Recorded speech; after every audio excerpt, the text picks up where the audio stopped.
Good morning, baseball fans, and welcome back to Dan's Vintage Baseball PC. Do not be fooled by that fancy name. It's just me and some friends talking about baseball cards. And oh, wow, Philly show. so, you all know Sammy Thunder, great friend, four collector. You know, with me with the four collectors. He's, hobby legend, has his 3,000 subscriber party going on. So, uh, great thing about Sammy was that he takes a lot of video from shows, and he went to the Philly show on Friday, and I watched his video. I guess he put it up Friday night, and the palpable excitement you could hear in his voice gave me this feeling like, oh man, this Philly show is going to be good. So I was good again on Friday night. I went to bed early. I got up early. I left earlier than I usually left. I left at like 8:15, 8:20, made amazing time. Got down there like 10 after 10. So I got into the Philly show at 10 o'clock. This Philly show was packed in large part because there was a very large autograph contingent on each day from the Super Bowl champion Eagles. So there was a lot of Eagles gear. There was a lot of kids. There was just a lot of autographs. Got people bringing stuff in. So I was worried and actually had been kind of forewarned that it might be an S show and it might be a cluster because of this, but it really wasn't. Honestly, I have a parking cheat code for parking there, which was a little bit more difficult this time around, but it wasn't much. Got in, expected a line around around the facility, but no. I walked up. I was like the third person in line, and this is prime time. This is like 10:15 or so. Um, so I get in the show, and of course the show is packed. I had, let me just say this: you see the thumbnail for this video. I had one purchase, which is one of the biggest card purchases of my life, if not the biggest. Uh, and I started to do this, but I'm going to show it tonight, and we'll get to that at the end. But Four Collectors has a live stream tonight. It's Sammy and I and Leighton Sheldon talking about the Philly show, this particular weekend of the Philly show, which is the best Philly show that I've ever been to, and it's a great show normally. So honestly, let's get to the slideshow. I took this picture of a tapestry on the side of the wall, which actually looks kind of good. So I ended up using it on the thumbnail.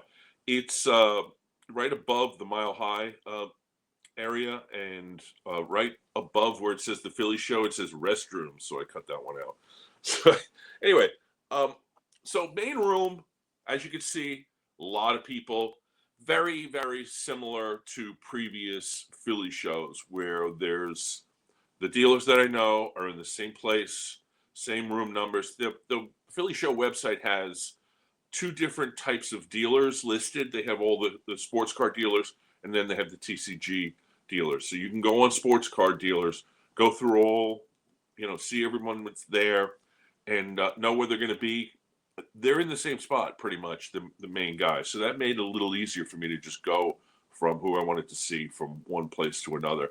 But it really wasn't. I mean, it was crowded, but it wasn't like I couldn't get through.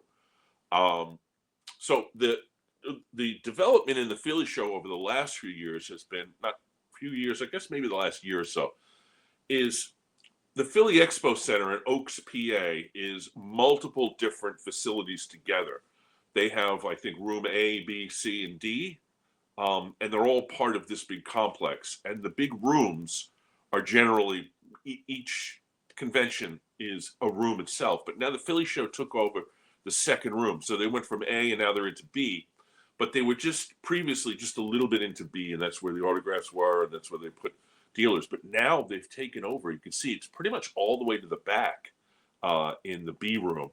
So Philly show is now bigger than it's ever been. This is the first time they've done the entire B room, and it really served them well. I took a second picture. As you can see, those big signs, there's one that's Kids Zone, Autograph Pavilion, and then all the PSA, SGC, CGC were all in this room. A lot of the dealers were the the TCG dealers. So I didn't really. I mean, I walked around this room a little bit, but not too much. But I was more sort of impressed by how they had opened up to create a situation where there's enough room for all the dealers, all of the special events, and the people are not crammed in. So it was the Philly show really, it's a good one, but it's getting even better. So I walked in and talked to Leighton for a little bit, and then I went directly to Stan. And when I walked up the stand, there was Tony. TJ's online, making a very big purchase, and it's great to see Tony. His daughter took this picture. She took two pictures. Tony looks great. Stan looks great, and unfortunately for me, it looks like I have a pillow underneath my stomach. I don't know.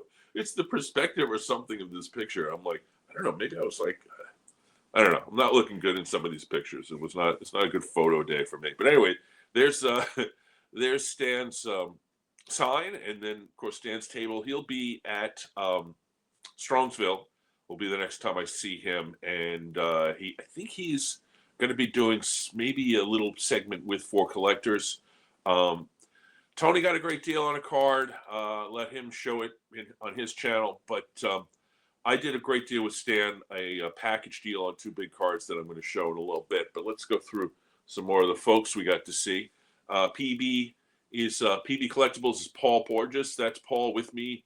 I'm looking a little better in that photo.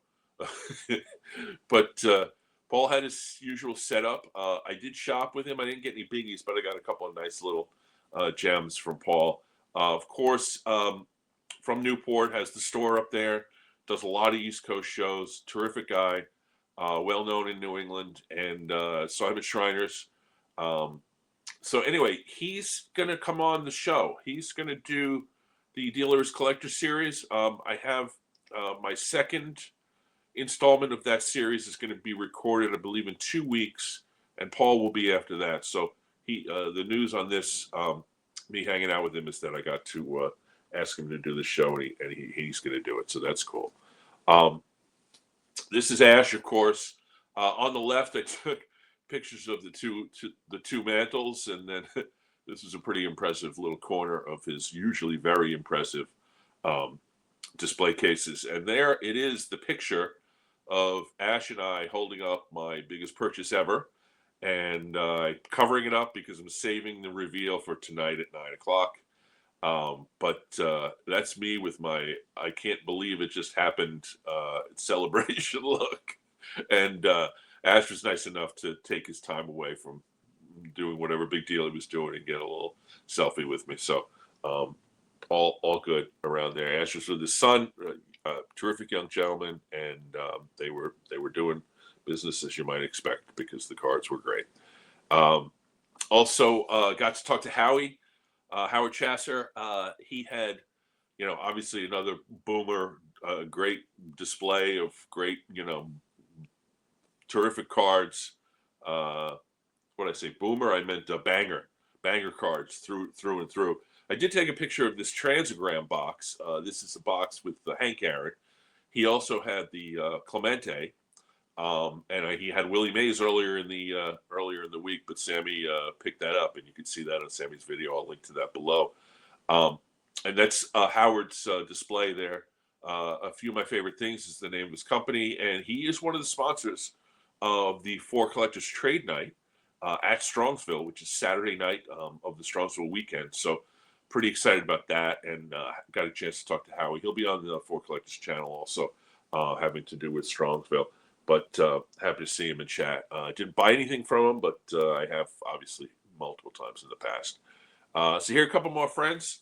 That is Brian Roth, B Roth 6, 5, B Roth. He'll be linked below. Brian is going to be the guest on the second installment of Dealers Collector, which we will be recording by the end of March. On the right there is that is Keith from Lonely Basement. Lonely Basement Baseball Cards. I think that's the channel. I'll link to it below. Also, got to hang out with Keith a little bit. Walked a little section of the floor, and he brought me over to a card that he was considering buying. I won't talk about it because we'll leave that for his channel. but we got to, spend a little quality time together. I don't know if he bought the card. I guess I'll find out when we post about it, but it was a biggie. So good for him. And so, all right. So back to Stan. After Tony bought his big card there, we would hang out. His daughter took the photo. That was extremely nice. And then Stan and I started talking about a deal. So I had seen this card and another one, which I'll get to in a second. But you don't see this that often. It's Lefty Grove. It's the 1933 DeLong. I only have a couple of cards from this set. It's a very tough set, but a lot of star power, a lot of Hall of Famers, and I'm not a Lefty Grove super collector, but I like to pick up Grove cards when I can. I have the Tattoo Orbit back there now, and his 33 Gowdy, and I have the Cashin card, and what else do I have? I have other Grove stuff, but and we did a Grove show with Mark Hoyle. I can link to that also. But I was really happy to see this. It is a one. The color, as you can see, is really bright. There is a crease in the bottom left that goes through the R in Robert. And this what looks like a little bit of I'm not even sure what it is, but it's either an ink problem or like a little pen mark right at in the middle of Philadelphia, right at the L in Philadelphia. And there is some, I wouldn't call it paper loss, but it was definitely in a binder, not a binder, an album of some kind, because the back has a little tiny bit of paper loss. But overall, really, really happy to get this card. As you can see, the registration and the color are terrific. Interestingly enough, it was available at Stan Locke's table because he upgraded in his own set. And so this was Stan's card for, I guess, however long he had it. And so I took that card and I bundled it together with this beauty and got a deal together.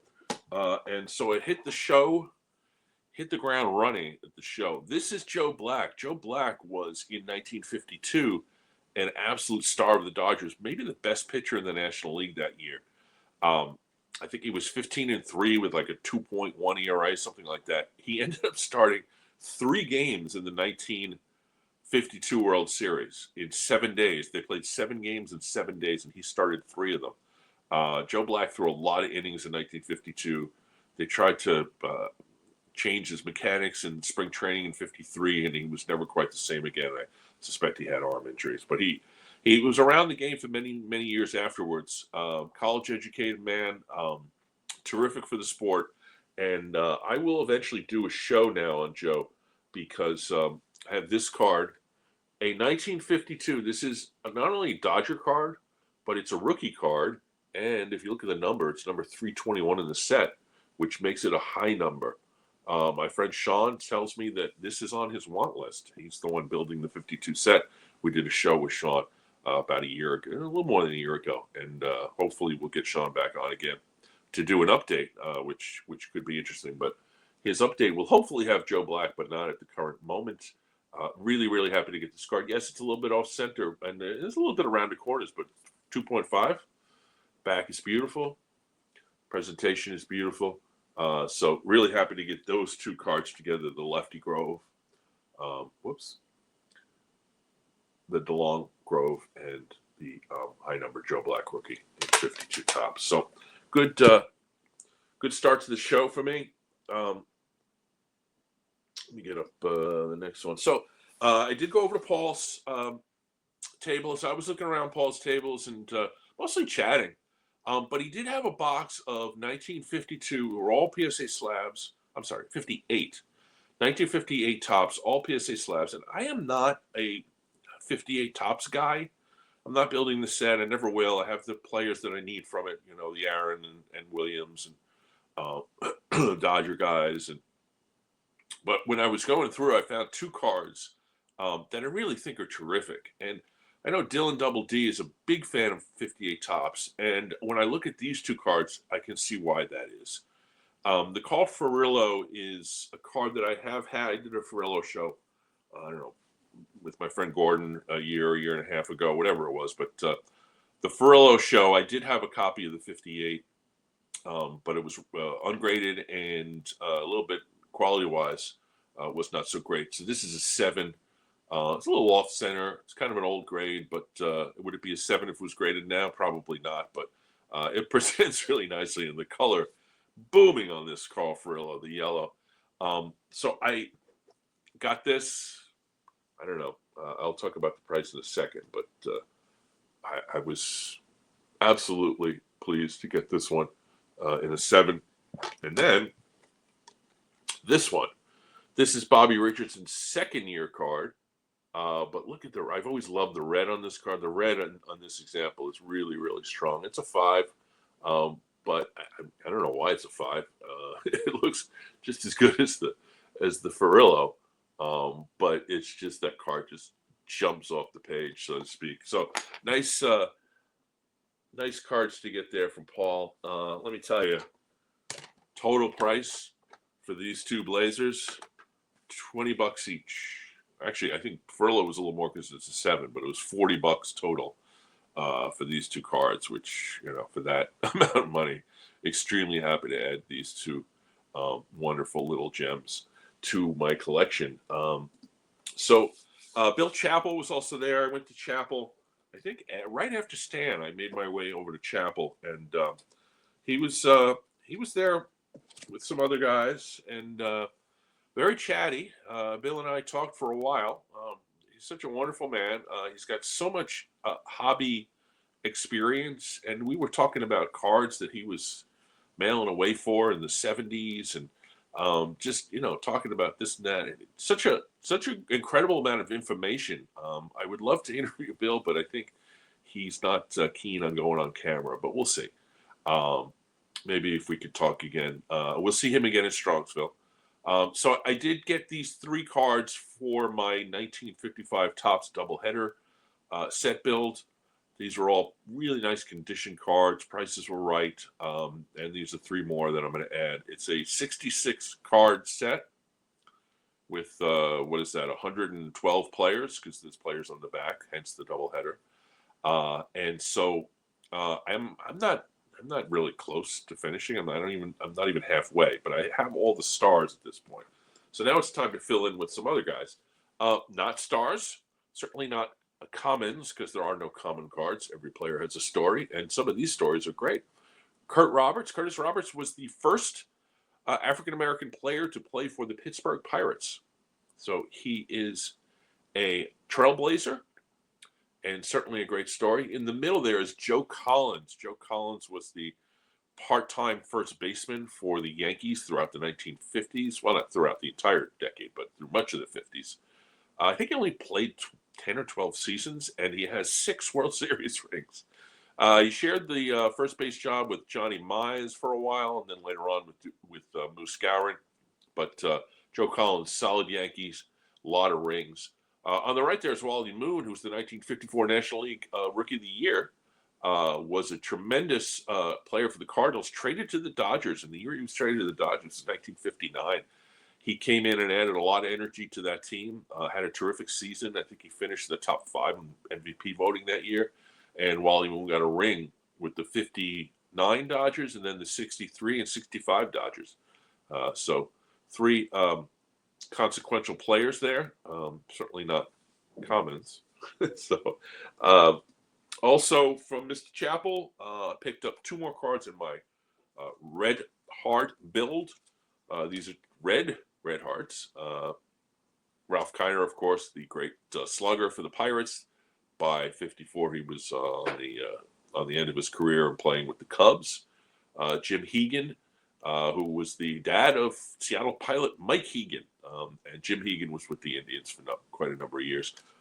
And brings me down to, I think I need about 6 cards left for the Red Heart set. So pretty excited to finish that one over the next few months. And on the far right, the last card to show is Bill Lee. Bill Lee, I have his 1970 Topps autographed, contemporary autograph from, I believe, maybe 2018 or 19. through the mail. He signs it with a Sharpie and writes Planet Earth. I think it says 2019 on it.